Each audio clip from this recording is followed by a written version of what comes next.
Hello guys, good morning, good morning. Ngayon umaga ay magluto biryani. Ganito yan guys. Ah, ito kasi yung ano namin. Linuluto ko pag ganito walang pasok. Ito, oh. Guys, ito yung biryani. Pinakamasarap na biryani.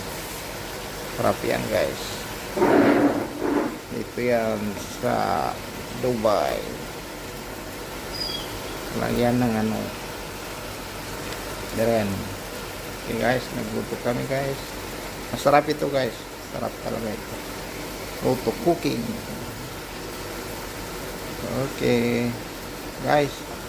O, tignan nyo guys. Oh. Ako kasi ang nasa ngayon na tagaluto. Pag ganitong araw